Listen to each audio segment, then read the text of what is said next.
Florida's participation in selecting the next president.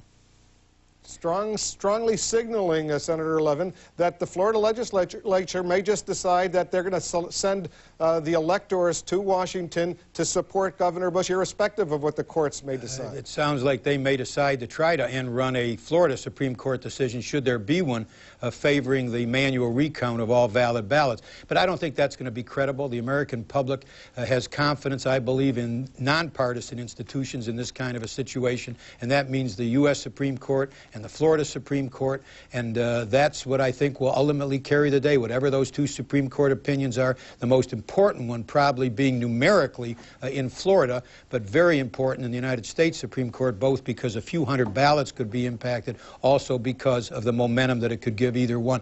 By the way, I haven't heard Governor Bush or his supporters say that if the lower court in Florida finds that there should be a manual recount, that they're not going to appeal that. They attacked Vice President Gore for using the courts.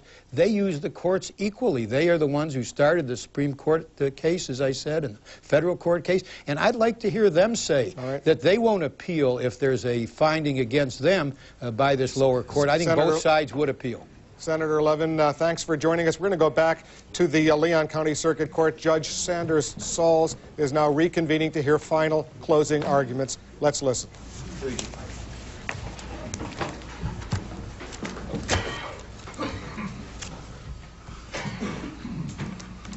All right, I believe we outlined our tentative time schedule. After having a few minutes to review it, let me poll council. Do you feel that's sufficient for all parties, so we can have that on this record?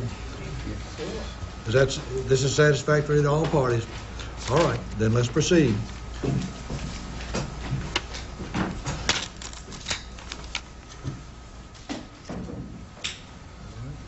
May it please the court.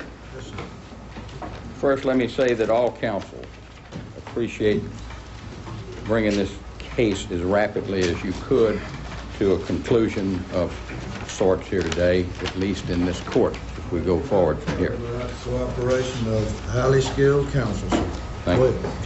I did want to start this by saying one thing that doesn't at all relate to the argument, but this morning I received from my 19-year-old granddaughter some inspiration thoughts which she sends me. And first she quoted Proverbs when she says, "All cats are gray in the dark."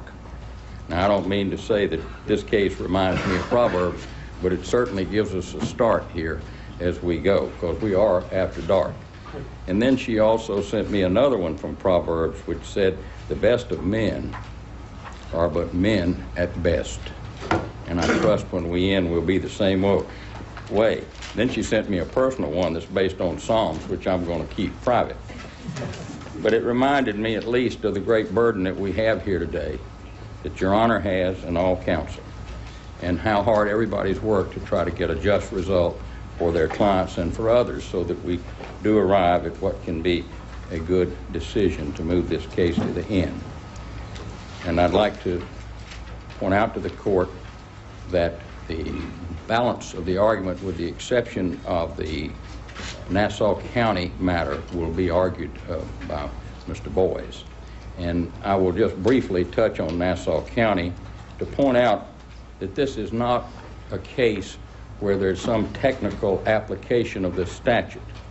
This statute is designed to protect the integrity of the vote, and that's to keep people from saying something was done when in fact it might not have been, but it would give the appearance that the election had been manipulated or changed or something of that nature. And that's why there is a provision that says there shall be no person on the commission considering the election who was in the election as a candidate. And it doesn't say may or otherwise, it says shall. And that's 102.141 of the Florida statutes. And it also provides other ways to appoint a substitute member when you have to have one. It can be appointed by the judge rather than having the county commission do it if that's necessary, particularly when it's a critical matter. That's not a fatal error here, but it is pointed out that it's very, very important that we keep the appearance that everything is done correctly for the public and everybody else. I don't think anybody, particularly this lady that testified here today, was trying to do anything wrong, but unfortunately I think they did a lot of things wrong that violate the statute, all of which raised the issue of there could be impropriety, not that there was. So those statutes have to be strictly enforced to preserve the integrity of all the ballots in that county, in all of the elections in that county. And I would like to point out that there has never been a recount of these votes of any kind. What happened, there was a recount at the night after, statutorily required, and then without public meeting or without any other thing, this group decided that when it got down to the time when they had to send in the final certification, that my goodness, we've got to not recount these, but we looked, somebody did, looked at this, not out in a public meeting or anything, and said, gee whiz, we counted these wrong. And therefore, they called the Secretary of State, and I'm not inferring because they are Republicans, but this was a Republican benefit that occurred, that they advised her incorrectly that she could, or the canvassing board could, amend these returns without any prior recount or recertification of any kind. And then they turned around and certified the first count without, in effect, performing the required mandatory recount by the statute. We think that means that these 51 votes that were taken away in order to preserve the integrity of the system, of the integrity of the counting of the ballots, must be allowed to stand. To do otherwise would always hang a cloud over this county as having, in effect, counted them favorably to the big majority voters in that county, to the detriment of the others who chose to vote for other candidates. And therefore, we suggest to the court that that is a fairly straightforward issue of law, which is pretty well covered, or very well covered, in the stipulation we filed, plus the other explanations that were made here. With that, Your Honor, I will preserve time for my colleague, and may I say, which I'm sure the court agrees, that Mr. Boys has been, for us here in Tallahassee and Florida, a real pleasure to have in our community, and the following that he attracts is well deserved. And in fact, he can put up with me as co-counsel, then he deserves accolades given from everyone, and I have thoroughly enjoyed it, and I'm very pleased to present him to the court to present our closing argument on behalf of Vice President Gore and Senator Joseph Lieberman. Thank you, Mr. Douglas. And let me point out that the clerk has the clock. Mr. Boyd. May it please the court. Yes, sir. I want to begin by going back to what I said in my opening yesterday. And that is to remind the court that this is, as the court well knows, a contest action under Section 102.168 of the Florida statutes. It is not a protest action under Section 166. It is not an application for a manual recount under Section 166. It is a protest. And it's terribly important to keep in mind the difference between 166 and 168 in this regard.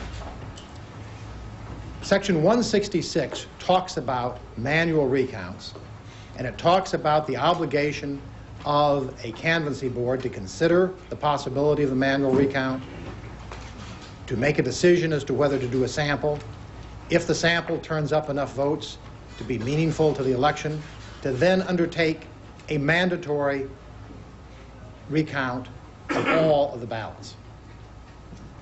That is not what is involved here. What is involved here is a question of a protest that the plaintiffs have made with respect to particular counties and particular ballots. There is nothing in 168 or in any precedent that says In order to have an election contest in a statewide election, you must count all the votes.